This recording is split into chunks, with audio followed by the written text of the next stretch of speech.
বন্ধুরা, সবাই আপুর কথাটা শুনে আমার অলরেডি 1,60,000 টাকা শেষ। 4 জোড়া জুতা নিছি 36,000 টাকা দিয়ে।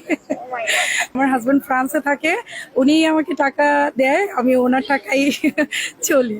ঈদ কেনাকাটা তো সবে বরাতের পর থেকে অলমোস্ট শুরু হয়ে গেছে। বন্ধুরা, সর্বপ্রথম সবার কাছে সরি বলে নিচ্ছি, কারণ আমি এই ধরনের ভিডিও করি না বা এগুলো করার প্রয়োজন নাই।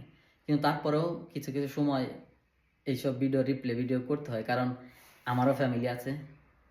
ওনার কথা এমনটাই বোঝায় যে ওনার হাজব্যান্ড ওনাকেই ভালোবাসে, আমার ওয়াইফকে বা আমাদের ওয়াইফকে, আমাদের বউকে আমরা ভালোবাসি না, এমনটাই বোঝাচ্ছে। আমি একজন ইতালি প্রবাসী। আপু, সর্বপ্রথম আপনাকে বলছি, আপনার চেহারা আর আপনার পোশাকের সাথে চাপা যায় না। আর দ্বিতীয়ত, আপনার হাজবেন্ডের কাছে কি টাকার খাজানা আছে? আপনাকে যদি 1,60,000 টাকা দিয়ে থাকে শপিং করার জন্য, তাহলে আপনার হাজবেন্ডের ফ্যামিলি মেম্বারকে টাকা দেয় না? উনি মাসে কত টাকা ইনকাম করে? ওনার কাছে টাকার খাজানা আছে? আর যদিও আপনাকে 1,60,000 টাকা দিয়ে থাকে, মন রাখেন আপনার হাজবেন্ড আপনাকে মন থেকে দেয় নাই, আপনি তাকে ব্ল্যাকমেল করে টাকা নিয়েছেন। আপনি তো বিলাসিতা করতেছেন, খোঁজ নিয়ে দেখেন। আপনি তো 1,60,000 টাকা কাপড় চোর এইটা সেটা নানান কিছু কিনছেন।